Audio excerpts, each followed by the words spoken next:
కాంగ్రెస్ పార్టీకి ఎందుకిలా అవుతోంది? కాంగ్రెస్ ముక్త భారత్ అంటూ బీజేపీ ఇచ్చిన నినాదాన్ని కాంగ్రెస్ పార్టీయే నిజం చేస్తోందా? 3 సార్లు ఢిల్లీని ఏలిన హస్తం పార్టీ 3 సార్లుగా ఒక్క సీటును కూడా ఎందుకు గెలవలేదు? జీరో ఫలితాలు సాధించడంలో హ్యాట్రిక్ సాధించిన కాంగ్రెస్ పరాభవానికి కారణమేంటి? దేశంలో కాంగ్రెస్ పార్టీని లేకుండా చేయాలని భారతీయ జనతా పార్టీ కంకణం కట్టుకుంది. ఎన్నికలు జరిగిన ప్రతి చోట కాంగ్రెస్కు పరాభవమే ఎదురవుతోంది. కేంద్రంలో మూడోసారి ఓడిపోగా ప్రస్తుతం దేశంలో కాంగ్రెస్ పాలిత రాష్ట్రాలు 3 మాత్రమే మిగిలాయి. ఢిల్లీలో 1998 నుంచి వరుసగా 3 సార్లు గెలిచింది. ఆ ప్రభావంతో 2013లో ఓటమి చెందింది. తొలి ఓటమిలో జీరో ఫలితాలు రాలేదు గాని 8 సీట్లకు పరిమితమైంది.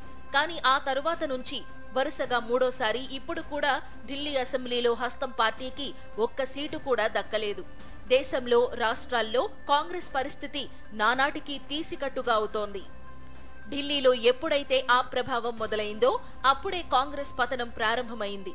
తాజా ఎన్నికల్లో ఆప్, బీజేపీ, కాంగ్రెస్ మధ్య ముక్కోణపు పోటీ జరిగినట్లు కనిపిస్తున్నా వాస్తవానికి పోటీ కమలం, చీపురు పార్టీల మధ్య జరిగింది.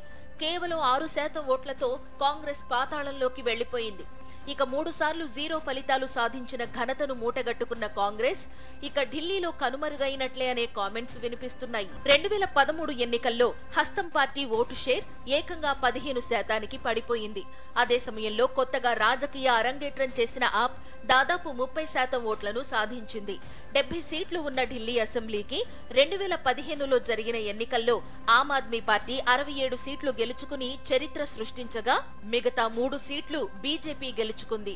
2020లో ఆప్కు 62 సీట్లు రాగా బీజేపీ 8 సీట్లు గెలుచుకుంది. తాజా ఎన్నికల్లో కూడా కాంగ్రెస్ పార్టీ 0కే పరిమితమైంది. అయితే ఆప్కు బదులుగా కమలం పార్టీని అధికారం వరించింది. ఒకప్పుడు కాంగ్రెస్ కు అండగా నిలిచిన మైనారిటీలు, పేదలు, మధ్యతరగతి ప్రజలు క్రమంగా కేజ్రీవాల్ నాయకత్వంలోని ఆప్ వైపు మళ్లారు. కాంగ్రెస్ ఇంత దారుణమైన ఫలితాలను పొందడానికి ప్రధాన కారణం ఢిల్లీలో ఆ పార్టీకి సరైన నాయకత్వం లేకపోవడమే. షీలా దీక్షిత్ సీఎంగా ఉన్న కాలంలో ఢిల్లీలో మౌలిక వసతుల కల్పన వేగంగా జరిగింది. అయితే ఢిల్లీ కాంగ్రెస్ లో ఆమె స్థానాన్ని భర్తీ చేసే మరో నేత లేకపోవడం హస్తం పార్టీకి ప్రతికూలంగా మారింది. చాలా మంది నేతలు బీజేపీ, ఆమ్ ఆద్మీ పార్టీల్లో చేరిపోవడంతో క్షేత్రస్థాయిలో పార్టీ బలహీనంగా మారింది. కేజ్రీవాల్ ప్రభుత్వం అమలు చేసిన సంక్షేమ పథకాలే దీనికి కారణం. ఆప్, కాంగ్రెస్ రెండు ఇండియా కూటమిలో భాగస్వామ్య పక్షాలే.